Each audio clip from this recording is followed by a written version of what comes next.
வரலாறு பற்றி பேசல, ஒரே ஒரு பதிவு மட்டும்.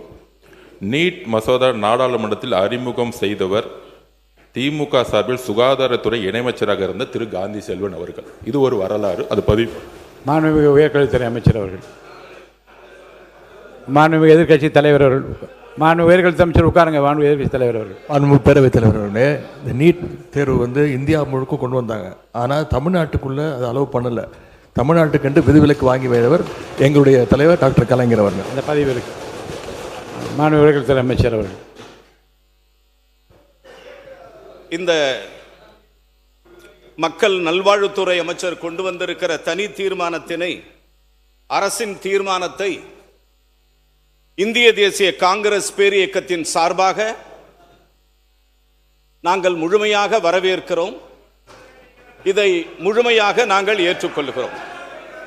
மாண்பு உறுப்பினர்கள், come to the point. பேரவைத் தலைவர் அவர்களே, பேரவைத் தலைவர் அவர்களே, மாண்புமிகு தமிழக முதலமைச்சர் அவர்கள்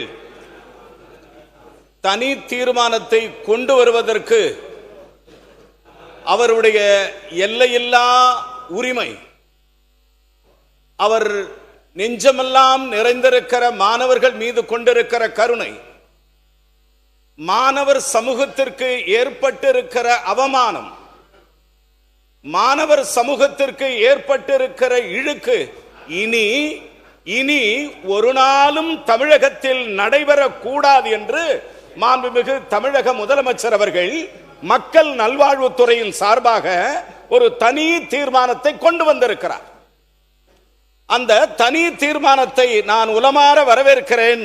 மாண்புமிகு சபாநாயகர் அவர்களே, மாண்புமிகு சபாநாயகர் அவர்களே, ஒரு சிறிய செய்தியை இந்த மாமன்றத்திலே பதிவு செய்ய விரும்புகிறேன்.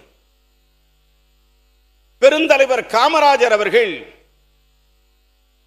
நாங்கள் குலசாமியாக வணங்குகிற எங்கள் தலைவர், படிக்காத மேதை பெருந்தலைவர் காமராஜர் அவர்கள் முதலமைச்சராக தேர்வு செய்யப்படுகிறார்.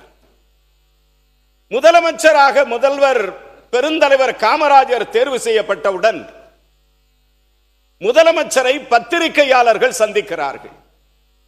பத்திரிகையாளர்கள் சூழ்ந்து கொண்டு முதலமைச்சரை கேட்கிறார்கள், சார் நான் கதைக்கு தானே, நீங்க அண்ணாவை பத்தி பேசுறீங்க, நீங்க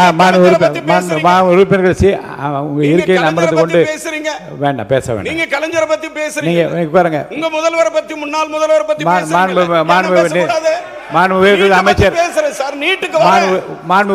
அமைச்சர், நீங்க பெருந்தலைவரை பற்றி இருங்க. உட்காருங்க உட்காருங்க உட்காருங்க உட்காருங்க நீங்க உட்காருங்க. மாண்புமிகு உட்காருங்க உட்காருங்க. நீங்க பேசுங்க. பெருந்தலைவரை பற்றி சொல்லிட்டு தீர்மானத்துக்கு வந்துருங்க. தீர்மானத்தை ஆதரிக்கிற கருத்தை சொல்லிட்டு முடிச்சிடணும். நீங்க வாங்க, பெருந்தலைவரை பற்றி சொல்லுங்க, முடிங்க. மாண்புமிகு பேரவைத் தலைவர்களே, இந்த அனிதானுடைய நிகழ்வு என்பது அது தவிர்க்கப்பட வேண்டிய ஒன்று. ஆனால் அது இறந்து விட்டது. ஆனால் எங்களுடைய தலைவர் அவர்கள், முன்னாள் முதலமைச்சர் அவர்கள் நேரடியாக அவருடைய இல்லத்திற்கு சென்று அவருடைய தேவைகள் எல்லாம் கூட அதில் கலந்து கொண்டு பூர்த்தி செய்தார் என்பதை நான் பதிவு செய்கிறேன். மாண்புமிகு உயர்கல்வித்துறை அமைச்சர் அவர்கள், மாண்புமிகு பொதுப்பணித்துறை அமைச்சர்.